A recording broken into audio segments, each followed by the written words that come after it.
dami pa rin sale dito sa may City Mart. Ayan, may mga buy one take one, may mga first time magka-Jollibee dito sa Taal.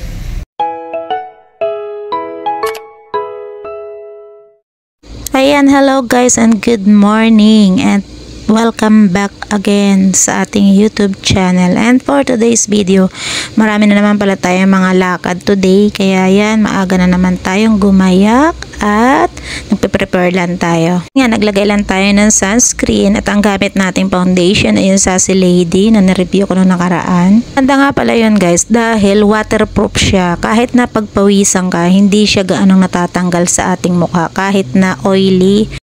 Yan, itinatayo na yung Jollibee talaga. Lapit nang matapos. Yan o, meron ng bubuyog sa taas.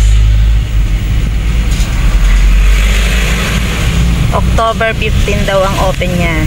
Ayan, pupunta tayo dyan sa October 15. Makikig-Jollibee tayo. At ayan, first time magka-Jollibee dito sa Taal. Ayan o. Pinakaunang Jollibee. Dahil nga po yung Taal ay heritage town. Pero ito naman ay highway. Kaya siguro nilagyan nila ng Jollibee. At ito yung papunta sa Taal. Ito yung heritage town. Puro mga luma yung mga bahay dito sa bayan.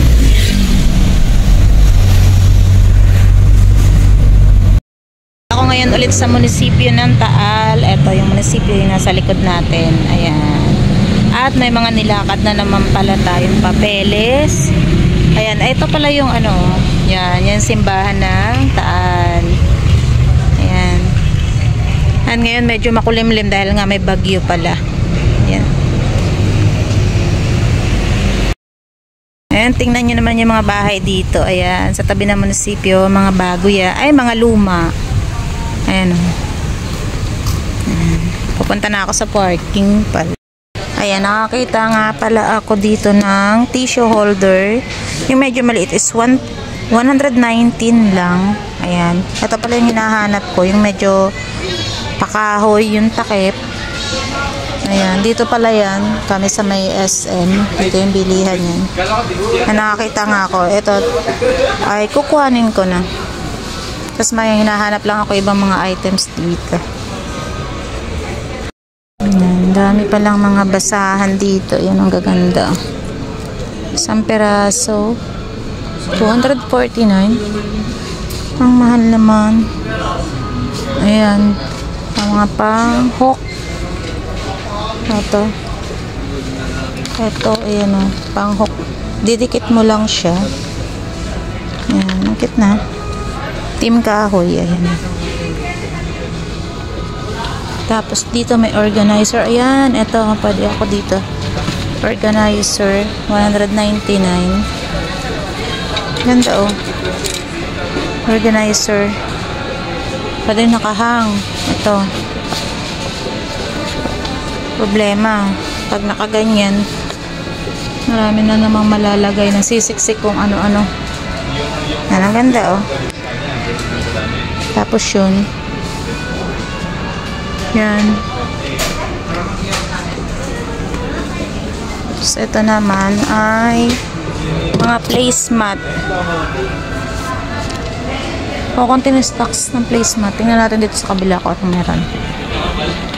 Mga hanger naman. Yan. Puting hanger. Tingin lang ako dito ng iba.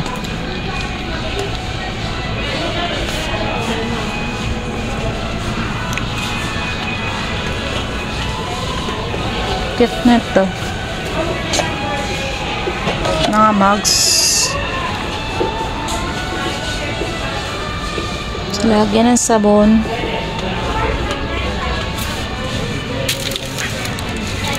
Patuluan. Okay. Ayan.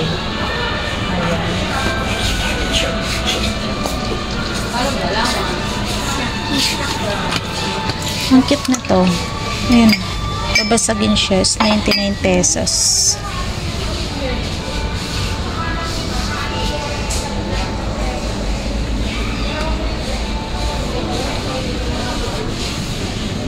May poster.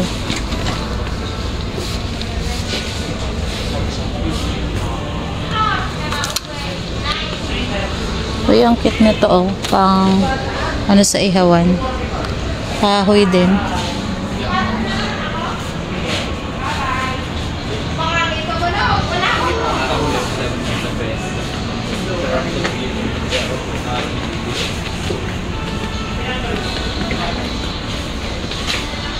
Mga organizer dito yan. Dami.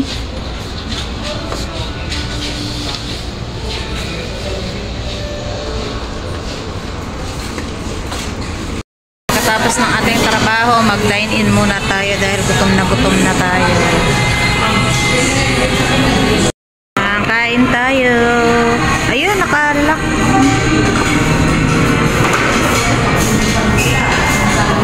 Ito yung order natin at Siopaw. Dami pa rin sale dito sa may City Mart. Ayan, may mga buy one take one, may mga free, sayang naman. Ito, mga ganito, may mga free oh. Ayan, grocery day ulit kami, pero konti lang yan. Dahil dagdag lang yan sa aming mga paninda sa bahay at mga wala lang. Ayan. Ayan nga, at pagdating natin dito sa bahay ay mag-haul naman tayo ng ating mga pinamili. And galing na rin pala kami ng palengke, kaya lang nagmamadali kami dahil talagang malakas din yung ulan. Dagdag lang nga tayo ng ibang mga paninda dito sa bahay. Yung mga wala na, yun yung mga dinadagdag natin. Every week naman nag-update ako sa inyo ng ating mga paninda haul and grocery vlog. Ginagawa ko ngayon sa sobrang taas ng bilihin, hindi po tayo gaano nag-i-stocks ng mga item, ng mga paninda dahil mabilis din po magtaas ngayon yung mga paninda sa grocery or sa palengke, kaya mahirap maistakan. Yung ginagawa ko, kung ano lang po yung kulang, yun lang yung pinamimili natin. At yung mga mabentang mga product like mga biskuit para sa mga bata, mga juice, yan, mga ganyan. Kayo ba guys, nahihirapan na din ba kayong mag-budget dahil sa sobrang taas nga ng bilihin ngayon? Aminin natin, grabe talaga. Ultimo bigas, mga gulay sa palengke, talagang grabe po yung taas. Gugulat na alam po talaga ako kapag nasa palengke dahil yung sitaw na ganito, isipin mo 25 pesos ang isang tali. Dati po 10 piso lang yan. And yung egg, nagmahal na rin talaga. Yung dating 230 yung isang dosena ay malalaki, ngayon po maliliit na yun.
After naman natin magsalansa na ating mga paninda ay mag-haul naman tayo nitong dumating na order dahil nga 'di ba nag-online selling din ako ng mga kung ano-ano mga product sa TikTok. Eto, may mga umu-order sa atin dito kaya yan dumating na at i-share ko sa inyo. Rin po kayong bumisita sa akin TikTok shop, ilalagay ko yung link sa description box para naman kung may magustuhan kayo, pwede rin kayong umorder doon ng mga product. Marami tayong mga tinitinda doon like sabon, mga damit, gamit sa bahay at kung ano-ano pa. Yung mga gamit sa school like bag, mga notebook at kung ano-ano pa nga mga kagamitan din sa bahay, mga pan-decoration. Lahat po halos makikita nyo doon sa akin TikTok shop. Kaya naman guys, visit na kayo sa akin TikTok shop ha. Ilalagay ko yung link sa description. At magaganda rin naman talaga yung quality ng mga school bag dito, yung mga backpack nila. Ang gaganda ng mga quality, sa tahi pa lang talaga makikita mo na. Meron din pala tayong mga tinitinda dyan ng mga portable mini pan, yun na-share ko din sa inyo na nakaraan. And ito nga, may pa-order tayong bag. Ang ganda ng quality nito guys. Kasi galing pa ito ng ibang bansa at kung sa mall ito sobrang taas na ng presyo niyan. Pero dito sa TikTok 700 lang ito guys. Napakamura at ang ganda ng quality niya ha. Ang ganda, ang dami ng lalagyan sa loob. Tuwalan din po talaga magbenta online dahil sa kahit pa konti-konti yung komisyon ay talagang meron din namang kita. Kaya sinatsaga ko talaga yan. Yung pag-online selling and yung pagtitinda-tinda dito sa bahay na mga kung ano-anong product. And nag-on hand din pala ako ng mga sabon, shampoo, conditioner.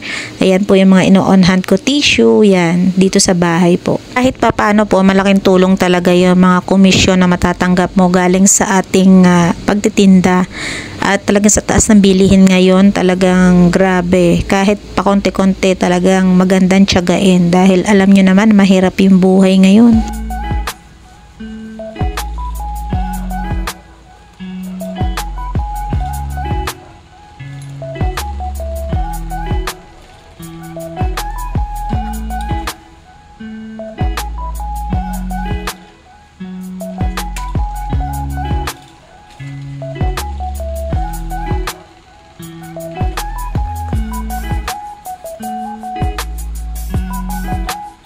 At yun nga, kahit busy rin naman tayo ay hindi natin nakakalimutang gumawa ng healthy food para sa ating sarili.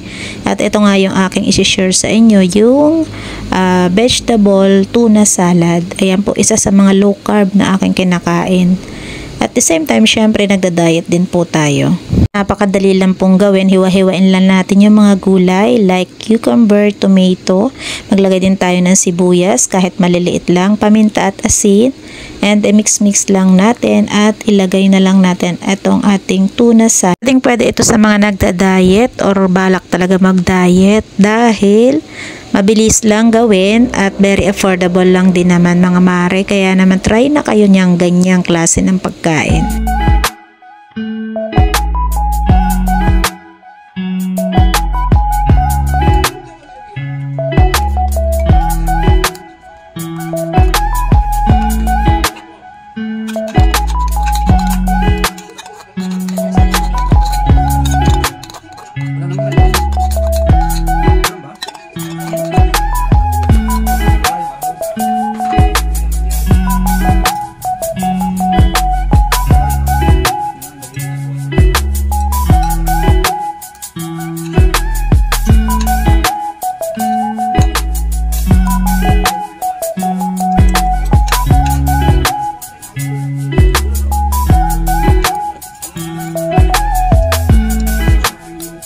And thank you guys for watching. Don't forget to like, share, and subscribe to my YouTube channel. See you again on my next vlog. Bye!